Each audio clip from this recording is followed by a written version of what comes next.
Histoire comment la tortue a vaincu l'éléphant et l'hippopotame. L'éléphant et l'hippopotame se nourrissaient toujours ensemble et étaient de bons amis. Un jour, alors qu'ils dînaient ensemble, la tortue apparut et dit que, bien qu'ils fussent tous deux grands et forts, aucun d'eux ne pouvait le tirer de l'eau avec un solide morceau d'attache-cravate, et il offrit à l'éléphant 10 000 cannes. S'il pouvait le sortir de la rivière le lendemain.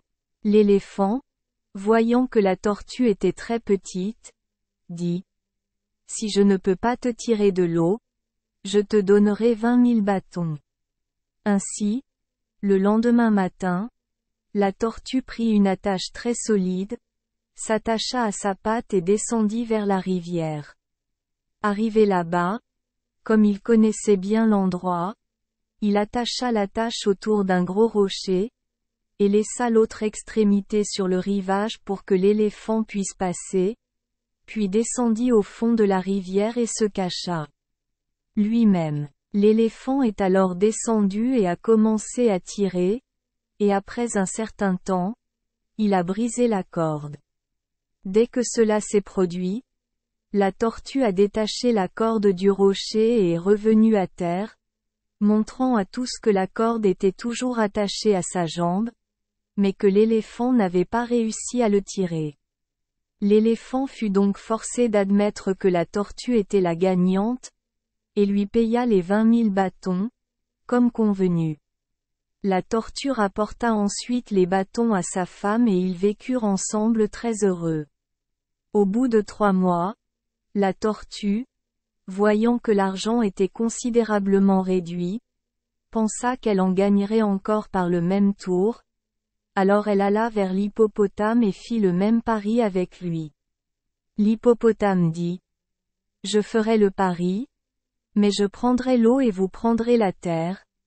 Je vous entraînerai ensuite dans l'eau. » La tortue accepta, alors ils descendirent à la rivière comme auparavant, et après avoir obtenu une cravate solide, la tortue s'attacha à la patte arrière de l'hippopotame et lui dit d'aller dans l'eau. Dès que l'hippopotame eut tourné le dos et disparu, la tortue passa 2 fois la corde autour d'un solide palmier qui poussait à proximité, puis se cacha au pied de l'arbre. Lorsque l'hippopotame était fatigué de tirer, il remontait en soufflant de l'eau dans l'air par ses narines. Dès que la tortue le vit arriver, il déroula la corde et descendit vers l'hippopotame en lui montrant l'attache qui lui entourait la jambe. L'hippopotame dut reconnaître que la tortue était trop forte pour lui et lui remit les 20 000 bâtons à contre-cœur. L'éléphant et l'hippopotame convinrent alors qu'ils prendraient la tortue pour amie, car elle était très forte.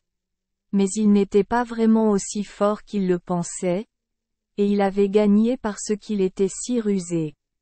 Il leur dit alors qu'il aimerait vivre avec eux deux, mais que, comme il ne pouvait pas être à 2 endroits en même temps, il leur dit qu'il laisserait son fils vivre avec l'éléphant sur la terre, et que lui-même vivrait avec l'hippopotame dans l'eau. Cela explique pourquoi il y a à la fois des tortues terrestres et des tortues aquatiques.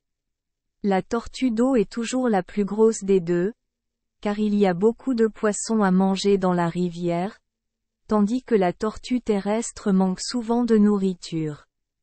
Merci les enfants des Esperluette Croisillon 39.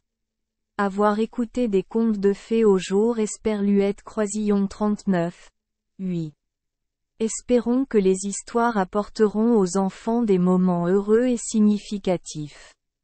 Si vous aimez notre chaîne, veuillez appuyer sur le bouton S Esperluette Croisillon 39.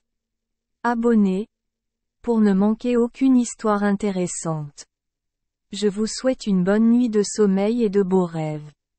Rendez-vous dans la prochaine histoire.